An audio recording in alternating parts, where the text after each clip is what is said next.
Oh, yeah. Never going to be as big as Jesus. It's not an aspirational goal, honestly, but somebody who's almost that big. I mean, look at her go with all of these awards and qualifications. She's an award-winning speaker and singer-songwriter, and she does amazing stuff in the space of mental health, helping us get our heads around our own heads. Julia Grace, ladies and gentlemen, kia ora, good morning. Wow, what an intro. Yeah, no, hey, you thanks, deserve it. mate. And today, talking about brains, I was just chatting with you off air before this conversation, talking about, I'd kind of like to dissect brains a little bit today, which sounds a little bit messy. But what I mean is, I suppose, if we have an understanding of how our brains work, then that may be helpful for when our brains don't work. And I know one of the phrases you like to use is a stressed out brain is an offline brain. What do you mean, Julia? Well, in a nutshell, which looks a bit like a brain. So a walnut. Looks like a mini good brain, way to doesn't start. it? Yeah. In a walnut. Yeah. Our frontal lobe is this part of our brain that sits at the front, hence the name. So a good way to start. And it's part of our brain that really is responsible for some of the more practical problem solving, communication, some of the things that our brain needs to do that aren't necessarily about literally survival. Yep. So they are the things that kick in when we have a problem to deal with, some of those ways that we can think rationally, organize our lives, figure out who we are, where we are, what we're supposed to be doing. When we're under pressure, that part of our brain has a tendency to literally go offline. Okay. Because if you imagine if you're being chased through the lounge by a saber-toothed tiger. I can imagine that now, actually. Great image. There's some things that you don't need to worry about. And really all you need to worry about is just getting out of there and saving your life. So that part of your brain and body will take precedence at all costs. And so these parts of our brain will often switch off and go offline, which is frustrating because in a modern world, we don't often need to be saving our life to that degree, but we often are under pressure and needing to problem solve. So it's kind of like a survival mechanism that our brain has got built into it, but it's just kicking off at the wrong times and helping us, not helping us function when we're in stressful situations. I've heard some people describe this as executive functioning. Am I in the right ballpark here, that it's the executive functioning aspect of our brain making decisions I don't know why they call it executive functioning. They obviously haven't met that many executives. But it is that type of stuff that occasionally, particularly when we're stressed, that just making those decisions, we can no longer do that for ourselves. That switch has been flicked. We need perhaps other people to be our frontal lobes for us. Is that where we're going with this?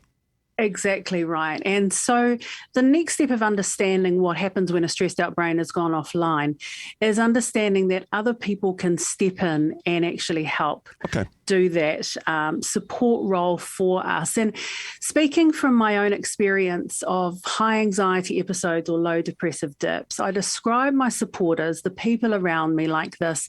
They're my fill-in frontal lobe.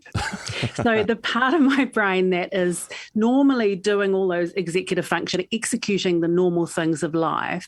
If that's gone offline, they're going to kind of fill in and be my fill-in frontal lobes for a little while. And they can just help for a period of time to help me do the things that I would normally be able to do while I work through some of the other stuff that's going on in my body. Yeah. I mean, it's important, I suppose, to do this with permission, because when we're supporting somebody who is going through a stressful situation, very easy to cross that line and go, oh, cool, you're patronising me, you're treating me like a toddler. Now I feel much better. But hey, in good relationships with good communication, we can support people to perhaps function better, to cope better in these stressful situations.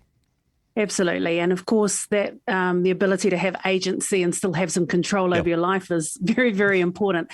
But within a positive relationship, but within one of these where we have that permission giving, there's 4 things that I feel that people are able to step in and do, because these are the things that the frontal lobe does that go offline. So if I'll give you 4 of them, problem solving, creative thinking, time management, and communication. And so I ask you the question, what are the 4 things you need to get through the day?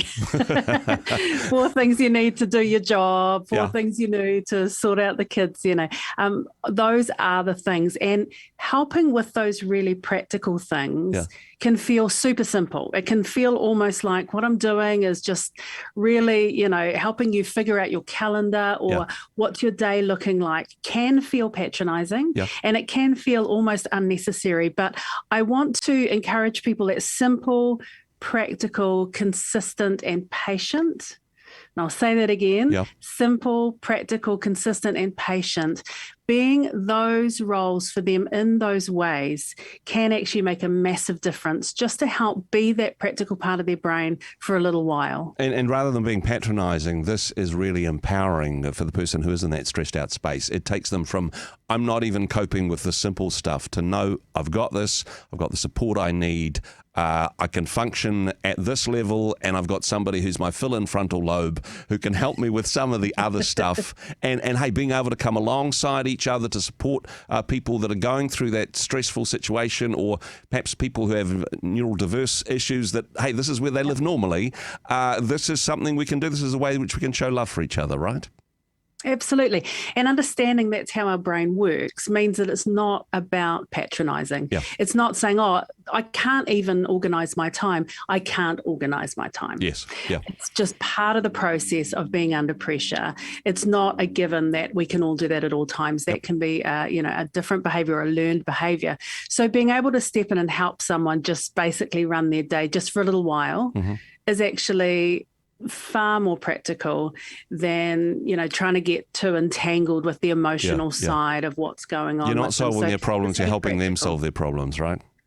You're helping them so that they can go away or I can go away and actually deal with that other stuff with some professionals or some other support. So this is so good and so practical as well, because, particularly if this is happening to either us or to somebody that we love, you think, gosh, what can I do? 4 simple areas that we can help. And hey, a lot of resources and information online, all over the socials, and people can connect either through Instagram, through Facebook, or your web address, juliagrace.co.nz. Julia, thank you so much for helping us be frontal lobes for other people today. Thanks for being on the program. Always a pleasure. Thank you.